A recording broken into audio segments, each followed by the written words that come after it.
Bismillahirrahmanirrahim. Assalamualaikum warahmatullahi wabarakatuh. Selamat pagi anak-anak Indonesia yang hebat. Kembali lagi kita dalam pembelajaran pendidikan agama Islam. Bagaimana kabarnya hari ini? Semoga Allah selalu memberikan kita kesehatan. Sebelum kita memulai pembelajaran, kita baca doa dulu ya. Bismillahirrahmanirrahim. Rabbi zidni ilman warzuqni fahman. Amin.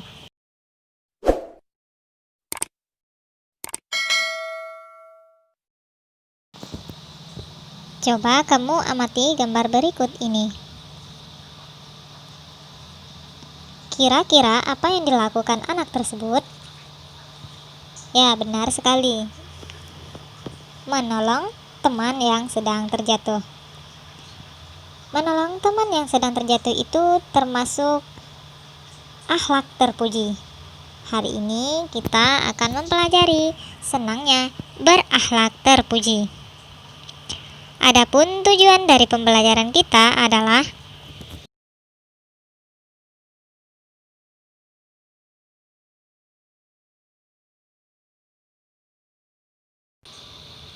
di dalam ajaran Islam senantiasa menekankan kepada umatnya agar selalu menghiasi hidup dan beramal soleh. Rasulullah Shallallahu Alaihi Wasallam sebagai suri teladan bagi umat Islam telah memberikan contoh amalan baik yang dapat dilakukan dalam kehidupan sehari-hari.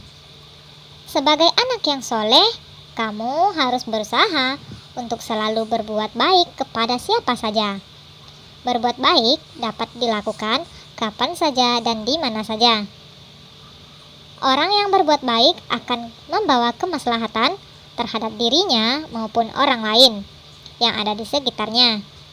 Contoh sikap baik atau berperilaku terpuji dapat dilakukan dengan berbaik sangka, toleransi, simpati, hormat, dan patuh. Berbaik sangka sama artinya dengan husnuzon. Husnuzon adalah berbaik sangka terhadap sesuatu hal yang datang dari Allah. Berbaik sangka berarti menduga yang baik terhadap sesuatu atau berpikir positif.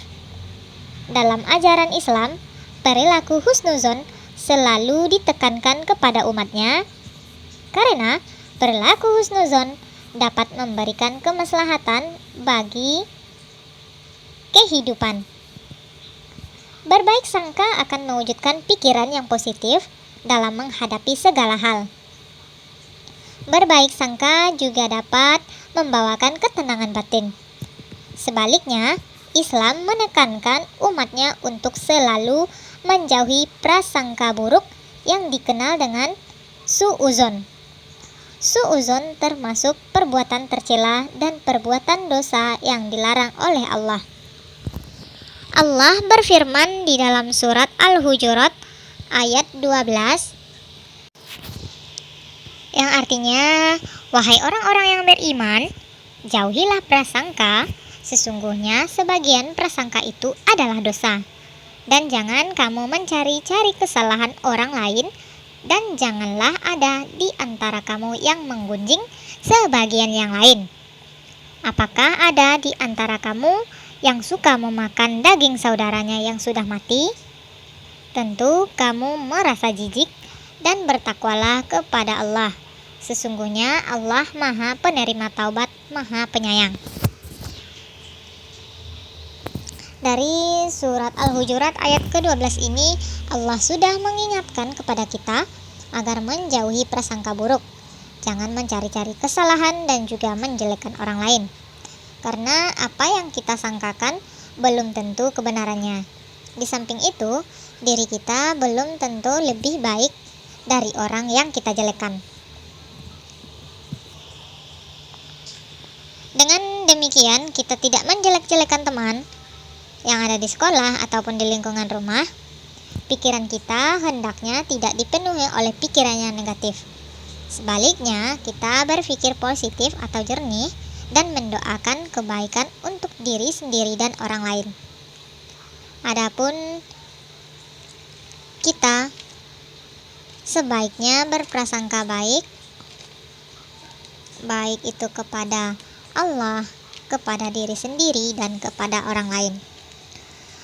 Berbaik sangka kepada Allah berarti menerima segala ketentuan yang berlaku kepada kita, yang baik maupun yang buruk. Berbaik sangka kepada diri sendiri berarti mempunyai keyakinan yang kuat akan kemampuan diri sehingga menimbulkan sikap optimis dalam mengerjakan sesuatu. Berbaik sangka kepada diri sendiri disebut juga dengan berpikir positif atau positive thinking. Berbaik sangka kepada orang lain yaitu memiliki prasangka baik terhadap orang lain sehingga dapat menghilangkan pikiran negatif terhadap orang tersebut. Seperti tanpa curiga, Ali meminjamkan uang jajannya kepada Karin untuk membeli buku. Berbaik sangka merupakan perbuatan yang terpuji, memiliki banyak hikmah bagi kehidupan manusia. Adapun hikmah berbaik sangka dalam kehidupan sehari-hari, pertama, tidak mudah berputus asa ketika menghadapi kegagalan atau musibah, selalu berpikiran positif atas segala sesuatu, senantiasa bersyukur kepada Allah atas ketetapannya, menjadikan hati dan pikiran merasa tenang, memiliki harapan yang baik. Nah, anak-anak ibu yang soleh dan soleha, kita harus membiasakan berbaik sangka dalam kehidupan sehari-hari. Membiasakan diri berhusnuzon dapat dilakukan dengan menghindari pikiran negatif terhadap orang lain. Anak-anak, tahukah kalian apa sebenarnya makna dari simpati? Simpati berarti rasa kasih sayang atau perasaan kebersamaan secara sosial sehingga seseorang dapat merasakan perasaan orang lain. Biasanya suatu perasaan sedih dalam dirinya sendiri. Nah, kalau menurut Kamus Besar Bahasa Indonesia, simpati berarti keikutsertaan merasakan perasaan orang lain.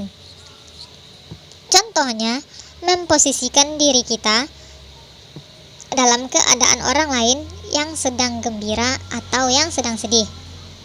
Mendengarkan keluh kesah teman sampai selesai, menanyakan keadaan teman yang tertimpa musibah dan membantu dengan semampu kita, dan tidak memerintah sesuatu kepada orang lain yang kita malas untuk mengerjakannya. Nah, di antara anak-anak ibu, ada nggak yang tahu apa itu toleran?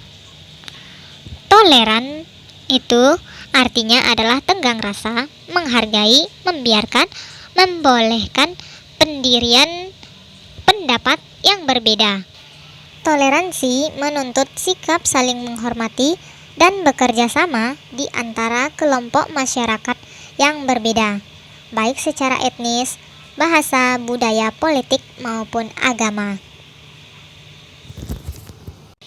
Di dalam agama Islam tidak diperbolehkan toleransi dalam hal yang berkaitan dengan akidah dan segala hal ibadah mahdah.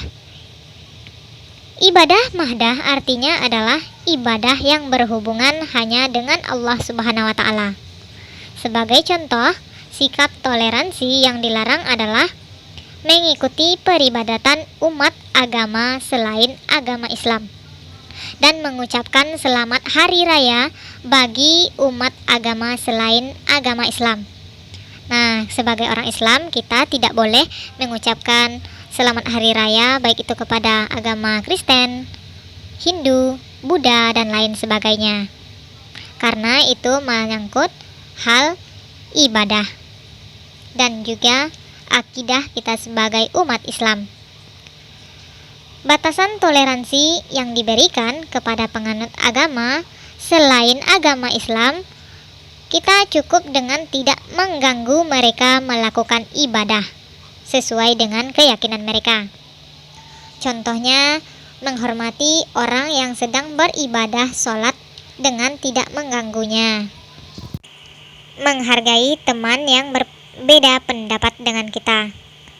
Tidak mengejek teman yang memiliki kelemahan fisik.